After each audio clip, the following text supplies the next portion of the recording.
5 World News. Irma, as we all know, continues to move towards South Florida, expecting to see dangerous winds by tomorrow there. And the storm expected to make landfall on Sunday. World News Tonight anchor David Muir is leading our coverage on the ground all weekend, and he's here with us this morning. Good morning, David. Robin, good morning to you. And as you heard Ginger point out, South Florida and all of Miami now bracing for a Category 4 hurricane. A direct hit, winds up to 150 miles per hour or more. And as Ginger just pointed out, the real concern here, the storm surge several feet, up to 10 feet high perhaps. And one of the most troubling things about this hurricane is that right now some of the most populated areas of South Florida and here in Miami, it's expected will be on the wrong side, the most damaging side of this hurricane. So we are watching it very closely, obviously. And overnight, 2 a.m., our phones all went off here with official hurricane warnings now in place for Miami and South Florida. Now, overnight, we're getting word of catastrophic damage coming in from Turks and Caicos. That was the real concern there as well, being on the wrong side of the hurricane, churning as we wait for more images there. There's also new images coming in from the U.S. military, now involved in the Caribbean.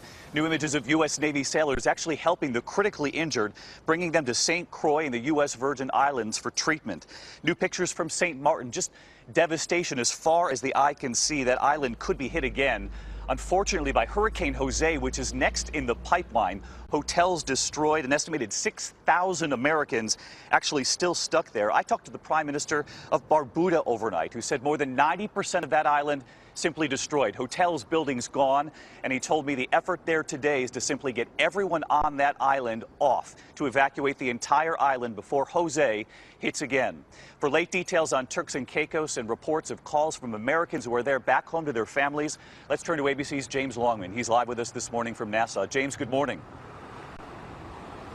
Good morning, David. These tiny islands are dealing with one of the biggest hurricanes they've ever seen. And no matter what the preparations, this monster storm is causing huge damage. The latest to be swallowed by Irma. Overnight, Turks and Caicos devastated. A small island home to nearly 35,000 people, battered with rolling blackouts, shredded rooftops and flooded streets. But we have seen nothing but worse in the last hour and a half. 165-mile-per-hour winds ravaging this hotel. The thought of needing a life jacket is not the most comforting thing. Tourists barricading doors, even hunkering down in bathrooms. We made 2 bunkers, one in here, one in here. It's only getting worse. Using anything to keep out of danger. Colorado native Kelsey Priests broke down in tears after speaking to her family back home as Irma loomed over the island. And then all of a sudden you're calling to say goodbye in case you don't have a chance to.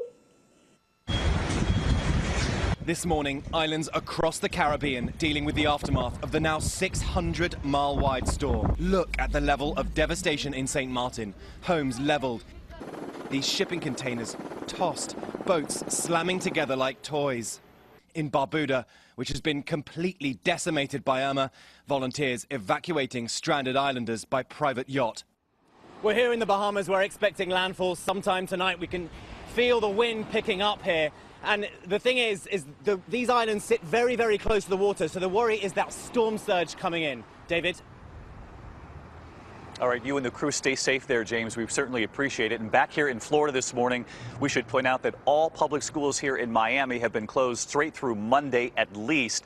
That's the word this morning, Robin. And I got to tell you, coming out to this live report for GMA this morning, before the sun even came up, we passed several lines. All you could see were the taillights of cars lining the roads here. People lined up already this morning throughout South Florida trying to get gasoline. And as you know, we've been reporting for a couple of days now about the shortage of gas. Some gas stations already running empty. And we're going to talk about that with the governor in a little bit, David. Thank you.